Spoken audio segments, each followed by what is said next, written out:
Hello everyone and welcome to the new part of gastrointestinal agent part 3.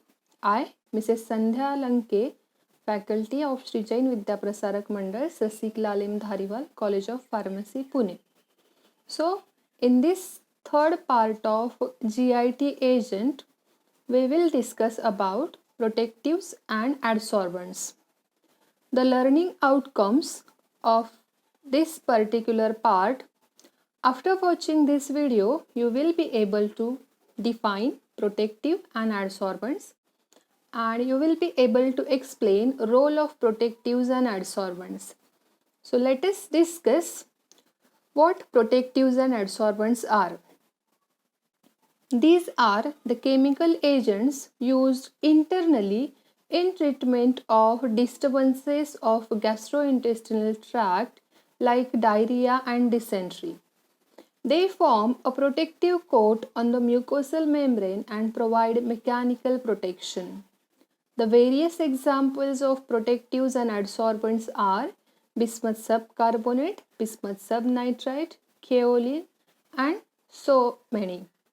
So, in last part of GI agent, we have already discussed about various disturbances of gastrointestinal tract. We have discussed diarrhea and dysentery in that part also. So let us again just revise what is diarrhea.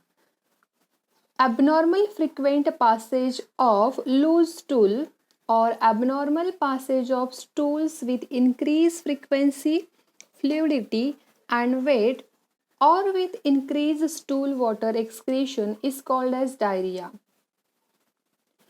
Diarrhea may be acute or chronic. Acute diarrhea can be caused by bacterial, toxins, chemical poisons, drugs, allergy, and disease. And chronic diarrhea can result from gastrointestinal surgery, carcinomas, chronic inflammatory conditions, and various absorptive defects. So, this is about diarrhea. Now let us discuss the mechanism of action of adsorbents and protectives. These protectives and adsorbents act by two ways. The first one is either they are going to form coat on the walls of gastrointestinal tract or they bind to the causative bacteria or toxin which is responsible for causing that infection, and that bacteria or toxin is then eliminated through the stool. So again same examples, bismuth subcarbonate, bismuth subnitrite and kaolin. So these are the major mechanisms of action of adsorbents and protectives. Now the mechanism of action, further it says that the adsorbent protective adsorbs toxins, bacteria and viruses along with providing a protective coating on the intestinal mucosa. These agents are water insoluble substances and that's why they are able to form a protective coat on the mucosal membrane and they provide an mechanical protection. Furthermore, they adsorb bacterial toxins which are believed to stimulate flow of electrolytes into intestine and that results in watery stools.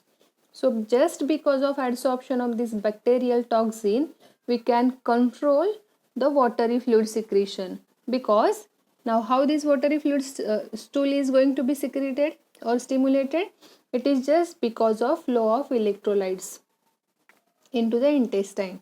So just by controlling the stimulation of these electrolytes in the intestine, we can control the diarrhea also. Now you can see in this diagram, this is the typical diagram of components of a mucosal barrier. So over this you just observe the various parts of mucosal membrane. You can see here the muscle layer, the submucosa, mucosa, primary follicle, so many parts are there. So these protectives and adsorbents, they are going to act internally. So here on the surface of this villi, they are going to form a protective cover and by that way Because of their insoluble character, they are able to provide a mechanical protection over this mucous membrane, and in turn they are preventing the internal mucous membrane from various toxin, chemical substances and even bacteria also. Now let us discuss one of the example which is mentioned, that is bismuth subcarbonate.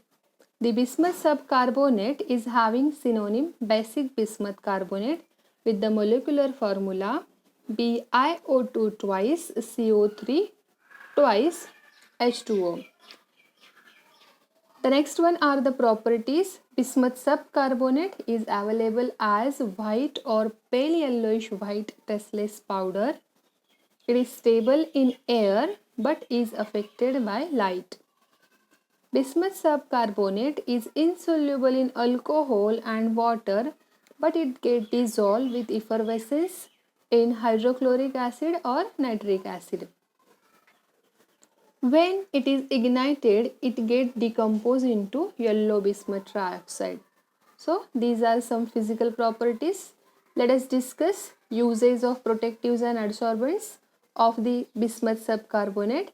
This bismuth subcarbonate mainly acts as antidiarrheal by protective adsorbent mechanism. We have already discussed the mechanism. Bismuth subcarbonate is basic and water insoluble, so it acts as antacid also. So apart from providing the protective adsorbent effect, because of its basic character and water insolubility, it can also be act as an antacid. Antacids which neutralizes excess secretion of hydrochloric acid in the stomach. Then it can exert a mild astringent and antiseptic action. And lastly, it can be used as topical protective in lotions and ointments. See friends, there is a basic difference between internal protective adsorbents and that to topical. Topical means they are applied on the surface of skin and mucous membrane. So bismuth subcarbonate can be used as internal protective as well as it can be used as a topical protective. So this is all about protectives and adsorbent. In next video, we will conclude this topic with saline catharsis. So thank you very much for watching this video.